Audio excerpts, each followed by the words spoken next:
Hello दोस्तों, मेरे YouTube channel stories world में आप सबका स्वागत है। आज की हमारी कहानी है सबसे बड़ी समस्या।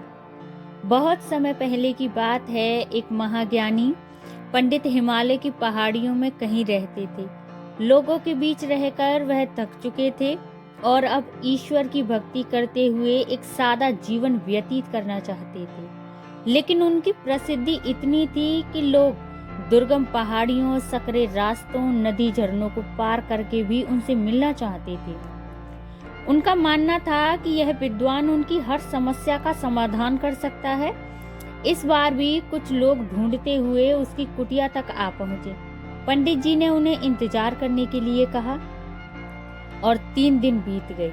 अब और भी कई लोग वहां पहुंच गए। जब लोगों के लिए जगह कम पड़ने लगी तब पंडित जी बोले, आज मैं आप सभी के प्रश्नों का उत्तर दूंगा, पर आपको वचन देना होगा कि यहाँ से जाने के बाद आप किसी और से इस स्थान के बारे में नहीं बताएंगे, ताकि आज के बाद मैं एकांत में रहकर अपनी साधना कर सकूं। चलिए अपनी अपनी समस्या बताइए। यह सुनते ही किसी ने अपनी परेशानी बतानी शुरू की, लेकिन वह अभी कुछ शब्द ही बोल पाया था कि बीच में किसी और ने अपनी बात कहनी शुरू कर दी। सभी जानते थे कि आज के बाद उन्हें कभी भी पंडित जी से बात करने का मौका नहीं मिलेगा। इसीलिए वे सब जल्दी से जल्दी अपनी बात रखना चाहते थे। कुछ ही देर में वहां का दृश्य मछली बाजार जैसा हो गया और पंडित जी को चीख कर बोलना पड़ा, कृपया शांत हो जाइए, अपनी अपनी समस्या एक पर्चे पर लिखकर मुझे दीजिए। सभी ने अपनी अपनी समस्याएं लिखकर आगे बढ़ा दी।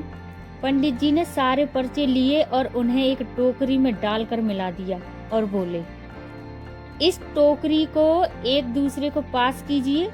हर व्यक्ति एक पर्ची उठाएगा और उसे पढ़ेगा, लेकिन उसके बाद उसे निर्णय लेना होगा कि क्या वो अपनी समस्या को इस समस्या से बदलना चाहता है। हर व्यक्ति एक पर्चा उठाता, उसे पढ़ता और सहम सा जाता। एक एक करके सभी पर्चियां देख ली गईं, पर कोई भी अपनी समस्या के बदले किसी और की समस्या लेने को तैयार नहीं हुआ। सबका यही सोचना था कि उनकी अपनी समस्या चाहे कितनी ही बड़ी क्यों न हो, बाकी लोगों की समस्या जितनी गंभीर है उतनी हमारी तो नहीं। यह देखने के बाद 2 घंटे बाद सभी अपनी अपनी पर्चियां हाथ में लिए लौटने लगे। वे सब खुश थे कि उनकी समस्या उतनी बड़ी भी नहीं है जितना कि वे सोचते थे। तो दोस्तों, ऐसा कौन होगा जिसकी जिंदगी में परेशानियां ना हो? हम सभी के जीवन में समस्याएं हैं। कोई अपनी स्वास्थ्य से परेशान है तो कोई धन की कमी से।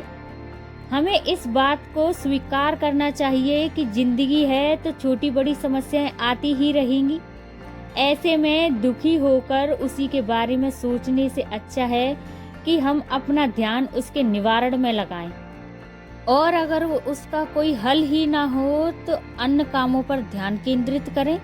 हमें लगता है कि सबसे बड़ी समस्या हमारी ही है, पर यकीन मानिए इस दुनिया में लोगों के पास इतनी बड़ी बड़ी समस्याएं हैं कि हमारी तो उनके सामने कुछ भी नहीं। इसीलिए ईश्वर ने आपको जो कुछ भी दिया है उसके लिए ईश्वर को धन्यवाद बोलिए और खुशहाल जीवन जीने का प्रयास कीजिए। ऐसी ही दिलचस्प कहानियां देखने के लिए हमारे स्टोरीज वर्ल्ड चैनल को लाइक करें, कमेंट करें, सब्सक्राइब करें और ज़्यादा से ज़्यादा शेयर करें। मैं आप सबसे मिलती हूँ मेरी अगली कहानी पर।